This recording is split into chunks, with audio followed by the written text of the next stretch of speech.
श्री शिवाय नमस्तुभ्यम। ओम नमो भगवते वासुदेवाय। आज अपने घर पर रहकर बड़े सरलतम तरीके से आप सभी को इन सरल से उपायों को जरूर से करना है ताकि संपूर्ण रूप से साल की सबसे बड़ी एकादशी का फल आप प्राप्त कर सके। आप जानते होंगे आज प्रातःकाल ब्रह्म मुहूर्त में 4:44 से एकादशी तिथि आरंभ हो जाएगी। इस तिथि का खूब लाभ उठाएं।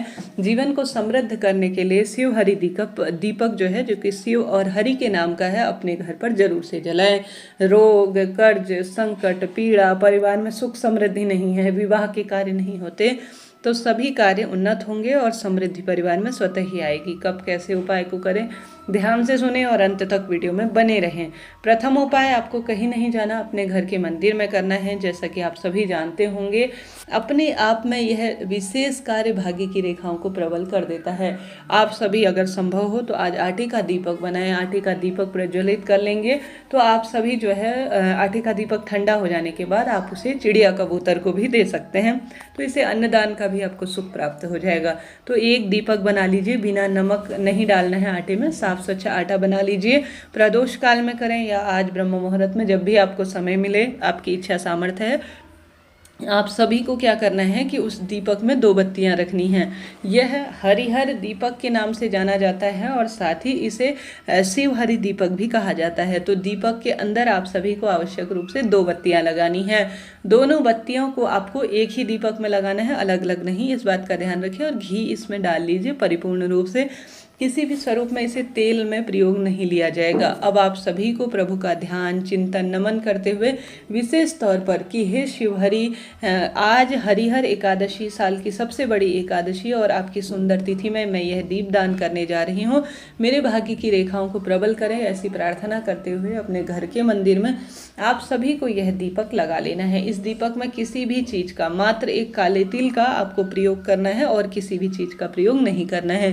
काले तिल पितरों को भी प्रिय है, श्री हरि विष्णु को भी प्रिय है और मेरे महादेव को भी प्रिय होते हैं। तो इनमें थोड़ा सा आप दीपक के अंदर काले तिल डालकर आरती इत्यादि कर अपने घर के मंदिर में जला दीजिए। गुरु जी कहते हैं, जो भी आज शिवहरि दीपक अपने घर पर एक दीपक के अंदर 2 बत्तियां रखकर थोड़ा काले तिल मिलाकर जला देता है शाम को प्रदोष काल में, उसके भाग्य की रेखाएं स्वतः ही प्रबल हो जाती हैं। रोग, कर्ज, संकट, पीड़ा से उसे मुक्ति मिल जाती है। तो करके देखिएगा, लाभ मिलेगा।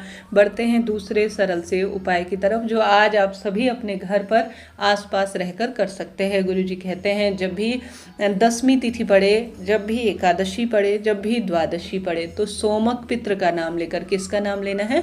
सोमक पित्र का नाम लेकर। गरुड़ पुराण में इनका वर्णन मिलता है। तो आपके पितृ तृप्त होंगे, तो आपके जीवन में सभी जो कष्ट, संकट, पीड़ा चल रही है उनका निदान हो जाएगा। तो आपको सोमक पित्र का नाम लेना है और एक रोटी बना लेनी है। हमेशा रोटी पीहर पक्ष और ससुराल पक्ष दोनों के लिए महिला को बनानी चाहिए, या एक ही रोटी के आपको 2 भाग कर लेने चाहिए। ठीक है। अब सोमक पित्र का स्मरण करें जब भी रोटी बनाएं या जो आप भोजन बना रही हैं। आपको बतलाते हुए चलो, मेरा और आपका निर्जला एकादशी का व्रत है, भगवान का नहीं है। हम तो तपस्या में है कठोर, आज हमारा उपवास है। जीव जंतु और भगवान का उपवास नहीं है, इस चीज का ध्यान रखें। कभी भी यह ना सोचे कि आप भोजन नहीं कर रहे हैं, आप जो निर्जल निराहार है तो सभी का है, ऐसा नहीं है। पशु पक्षी निर्जीव है, उन पर यह बात लागू नहीं होती है, अर्थात वह इन चीजों के बिना नहीं रह सकते, कहने का अर्थ है। तो पौधों में भी आज पानी डालना है, जैसा कि शास्त्रों में कहा गया है। आज जल का दान ज्यादा से ज्यादा करना है, भले ही वह बेलपत्र हो, आंवला हो, पीपल हो। बस एक तुलसी माँ आज निर्जल निराहार व्रत रखती है, तो उनमें जल नहीं चढ़ाना है, नहीं उनकी पत्तियां तोड़नी है। अन्य वृक्षों में जरूर से, गर्मी चरम सीमा पर है, हमें जल अर्पित करना है। पशु पक्षी और अन्य जीव जंतुओं के लिए सभी को जो है हमें जल दान ज्यादा से ज्यादा करना है। ऐसी स्थिति में आप सभी को सुंदर रोटी बना लेनी है। रोटी में आपको हमेशा खाली रोटी नहीं रखनी चाहिए।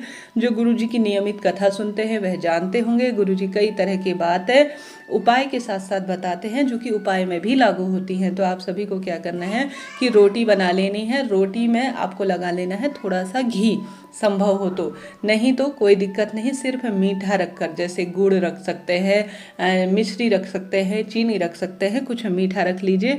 और इसे जो है आप जो है अपने सोमक पित्र का नाम लेकर कि मेरे पितृ जो अधोगति में गए हैं, जिनको मोक्ष नहीं मिल रहा है, या मैं एकादशी पर जो दान पुण्य पूजा पाठ कर रही हूँ, मेरे पितरों को भी वह मिले और उनका तारण हो, ऐसी प्रार्थना करते हुए गौ माता को दशमी को भी, एकादशी को भी और द्वादशी को आपको सोमक पित्र का नाम लेकर यह रोटी खिला देनी है। तो कहीं नहीं जाना, घर के आसपास देर रात्रि तक अगर यह आप अन्न का दान गौ माता के माध्यम से सोमक पित्र का नाम लेते हुए कर देते हैं ना, तो आपके भाग्य की रेखाएं प्रबल हो जाती है, इस बात की गारंटी है। तो हमने बात कर ली 2 उपाय की, गौ माता और एक शिवहरी दीपक की। तो आपको घर के आसपास ही इसे करना है।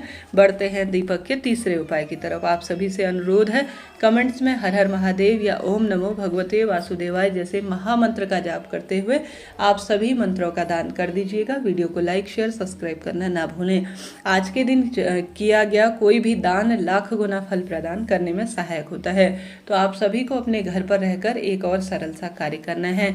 आप सभी को विशेष तौर पर आज ज़्यादा से ज़्यादा दीप दान करना है। गुरुजी ने हमेशा ही कहा है कि हमें जब भी अष्टमी तिथि पड़े, एकादशी तिथि पड़े और जब भी प्रदोष व्रत पड़े या जो है विशेष तिथियाँ पड़ती है, अमावस्या पूर्णिमा, तो कम से कम 5 दीपकों का दान का नियम बना लेना है। तो कुछ भी नहीं कर सकते, व्रत उपवास इत्यादि आपसे नहीं होता है, तो अपने पूजा की थाली में सुंदर मिट्टी के या आटे के 5 दीपक रख लीजिए। 5 दीपक साफ सुथरे हों, अर्थात मिट्टी का जो प्रयोग ले रहे हैं ध्यान रखिए इस बात का। उस दीपक में आप साधारण सरल तरीके से बत्ती रख लीजिए और घी या तिल्ली का तेल भर लीजिए। उसके बाद उसी दीपक से जो है सबसे पहले अपने घर पर विराजमान देवी देवताओं की आरती कर लीजिए। आरती करने के बाद आप सभी को आवश्यक रूप से सबसे पहला दीपक तो अपने सभी देवी देवता, अपने पितृ इष्ट कुल देवी मैया का स्मरण करते हुए घर के मंदिर में ही प्रज्वलित कर देना है। दूसरा दीपक आप सभी अगर अपने घर की रसोई में कि हे पितृ देवता, जहाँ पर भी आपके घर पर रसोई में या कहीं भी पितरों का स्थान है, कि हे पितृ देवता मेरे जीवन में खुशियों के भंडार भरो, मेरे रोग कष्ट संकट पीड़ा से मुक्ति करो, ऐसी प्रार्थना करते हुए दूसरा दीपक अपने पितरों के नाम से जला दीजिएगा। तीसरा तुलसी माँ के समक्ष, तुलसी माँ में जल नहीं चढ़ाना है, स्पर्श नहीं करना है, परंतु तुलसी माँ में आपको जरूर से एक दीपक लगा देना है। तुलसी माँ में दीपक लगा दीजिए। 3 दीपक हो गए। चौथा दीपक अपने घर के दरवाजे पर लगा दीजिए। दरवाजे पर आज के दिन जो दीपक लगा देता है, माता लक्ष्मी श्री हरि विष्णु उसके घर पर स्वतः ही आ जाते हैं। तो आपको घर के दरवाजे पर दीपक लगाने के साथ साथ आवश्यक रूप से या तो इसके बाद जो दीपक है वह महादेव के मंदिर में या श्रीहरि विष्णु के मंदिर में, बेलपत्र, आंवला, पीपल, यह जो पूजनीय वृक्ष है इन स्थानों में से कहीं भी जाकर आप दीपदान कर सकते हैं। इच्छा शक्ति सामर्थ्य आपकी है।